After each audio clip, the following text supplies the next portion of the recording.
চাচ্ছিলাম আমরা প্রচারণা চালাচ্ছি যেন ইসরায়েলি যে পণ্যগুলো আছে ওগুলো আমাদের মুসলমান ভাইরা বিক্রি না করে, এটা আমাদের ইমানি দায়িত্ব। এখানে প্রোডাক্টের লিস্ট আছে, তা আমরা ইনশাল্লাহ আশা করি এই প্রোডাক্টগুলো আপনারা নিজেরাও কিনবেন না, আর আপনারা না কিনলে আপনারা বিক্রিও করবেন না। এই জন্য আপনাকে সচেতন করার জন্য আমরা আসছি। এটা ইনশাল্লাহ অবশ্যই আপনারা মৃত্যুর আগ পর্যন্ত এটার উপর অটল থাকার চেষ্টা করবেন, কেননা তারা আমাদের অর্থ দিয়েই আমাদের মুসলমানদেরকে নিধন করতেছে, আমাদের শিশু বাচ্চাদেরকে হত্যা করতেছে। তো এটা আমাদের ইমানি দায়িত্ব। এটা যদি আমরা না করি কিয়ামতের ময়দানে এটার জন্য আল্লাহর কাছে পাকড়াও হইতে হবে। এই জন্য আমরা আমাদের মুসলমান ভাই অনেকে জানে না ইসরায়েলি পণ্য কোনটা, এজন্য আমরা প্রোডাক্ট লিস্ট সহ আপনাদেরকে একটা লিফলেট দিয়ে গেলাম, আমরা একটা ব্যানার দিয়ে যাব, ওইটা আপনারা বাইরে লাগিয়ে দিন আপনাদের সুইটেবল যেখানে মনে হয়। যমুনা ইলেকট্রনিক্স ঈদে ডাবল খুশি অফার সিজন 3, যে কোনো পণ্য কিনলেই পাচ্ছেন নিশ্চিত ঈদ উপহার। যেন কাস্টমাররা ঢোকার সময় দেখে, কারণ মহিলারা যখন আসে, বিশেষ করে আমাদের মা বোনরা, ওনারা জানে না যে কোনটা ইসরায়েলি পণ্য। ওনারা এসে খুঁজে সবচেয়ে ভালো পণ্যটা, যেটা ভালো পণ্য। এখন ওই ভালো পণ্য কিনতে গিয়ে আমি মুসলমানের ক্ষতি করতেছি, তাই না? আমি ভালো পণ্য খুঁজতে গিয়ে আমি ইসরায়েলিদেরকে অর্থনৈতিকভাবে সহায়তা করছি। এই জন্য আপনারা যখন কেনা বন্ধ করে দিবেন, আলটিমেটলি এদের সাপ্লাই চেন পুরো অচল হয়ে যাবে। এই জন্য আমরা চাই ইসরায়েলের কারেন্সি যেন একদম ধ্বংস হয়ে যায়। আপনাদের সাথে আমরা 100% যাক, আলহামদুলিল্লাহ আমরা খুশি হয়েছি। অসুবিধা নাই। এই যে আমরা প্রতিবাদ স্বরূপ এই পণ্যগুলো রাস্তায় ফেলে আমরা প্রতিবাদ জানাচ্ছি।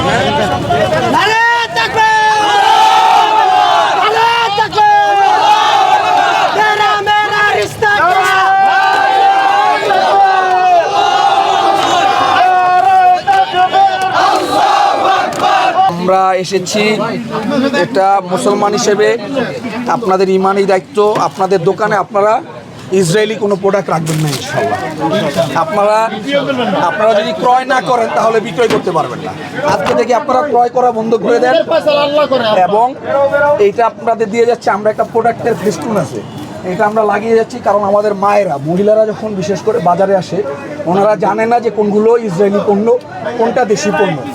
আমরা একটা ফেস্টুন দিয়ে যাচ্ছি, ফেস্টুনটা দোকানের বাইরে লাগাবো, ঠিক আছে ইনশাল্লাহ। মুসলমান হিসেবে এটা আমাদের ইমানি দায়িত্ব। শুধু এটা 2-3 দিনের জন্য না, যতদিন আমরা থাকবো ততদিন পর্যন্ত আমরা এই পণ্যগুলি বিক্রি করবো, ঠিক আছে ইনশাল্লাহ।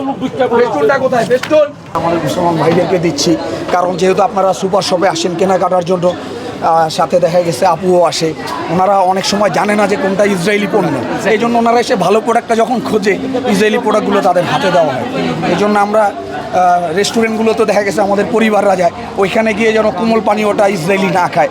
আমরা যখন তাদের প্রোডাক্ট ক্রয় এবং বিক্রয় বন্ধ করে দিব, অর্থনৈতিকভাবে এদের ধস পড়বে, তখন কিন্তু এরা কিছুটা হইলেও এখান থেকে পিছপা হবে। এখন আমরা এদের প্রোডাক্টগুলো কেনার কারণে এরা স্ট্রং হচ্ছে, তারা অর্থনৈতিকভাবে সাপোর্ট পাচ্ছে। এই জন্য এটা আমাদের ইমানি দায়িত্ব। এই জন্য আমরা একটা লিফলেট আপনাকে দিচ্ছি। এটা আপনি আপনার আত্মীয় স্বজন যারা আছে, বন্ধু বান্ধব, পাড়া প্রতিবেশী সবাইকে জানাবেন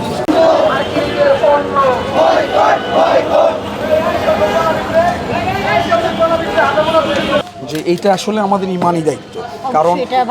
কারণ দেখা গেছে আপনারা বেশিরভাগ সময় না অবশ্যই আমরা এখন কিছু লোক তো দুষ্ট থাকেই, কারণ আমরা এসেছি এই জন্য যে এটা আমাদের ইমানি দায়িত্ব।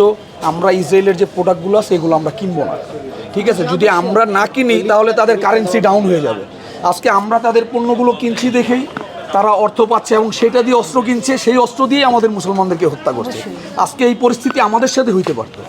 এখন আমরা তো এখানে যুদ্ধে যাওয়া আমাদের পক্ষে সম্ভব না, কিন্তু ইমানের পরিচয় হিসেবে আমরা যে ফিলিস্তিনিদেরকে ভালোবাসি, আমরা যে মুসলমান, সেই দায়িত্ববোধ থেকে আমরা তাদের পণ্যগুলোকে বয়কট করব। যখন প্রত্যেকটা সুপার শপে তাদের পণ্য কেনা বন্ধ করে দিবে, অটোমেটিকলি তাদের সাপ্লাই চেন ডাউন হয়ে যাবে। এই জন্য ভাই আমরা এটা ক্যাম্পিংয়ের জন্য আসি, বোঝানোর জন্য। এটা আজকে না, মৃত্যুর আগ পর্যন্ত ইসরায়েলি যত পণ্য আছে এটা আমরা বয়কট করব। এটা কোনো মুসলমানের কাজ হইতে পারে না। আমাদের ইমানি দায়িত্ব তাদেরকে বোঝানো। তারা যদি এই পণ্য বিক্রি করে তারা আল্লাহর কাছে জবাবদিহি করবে, তারা আল্লাহর কাছে ধরা খাবে। আমার দায়িত্ব বোঝানো, ঠিক আছে ভাই? এবং আপনারা যারা আপুরা আছেন, আপনারা নামাজের পর দোয়া করবেন, ওনাদের জন্য দোয়া করবেন, কারণ আমাদের বাচ্চাদেরও একই অবস্থা হইতে পারতো। ফিলিস্তিনের বাচ্চাদের যে অবস্থা হচ্ছে, এগুলো তো আসলে সহ্য করার মতো না, তাই না? একটা সময় তো আমাদের সাথেও এমন হবে, অস্বাভাবিক কিছু না। এই জন্য যারা মা বোন আছেন তারা বাসায় বসে নামাজের পর তাদের জন্য দোয়া করবেন। আমি আমার বাচ্চাদেরকে যেমন আদর করি, তাদের মাও তাদের বাচ্চাদেরকে ওই পরিমাণ আদর করে, তাই না? এই জন্য আমাদের ইমানই দায়িত্ব যে যার যার অবস্থান থেকে প্রতিবাদ করা, নামাজের পর দোয়া করা, কান্নাকাটি করা এবং আল্লাহ পাকের কাছে সাহায্য চাওয়া।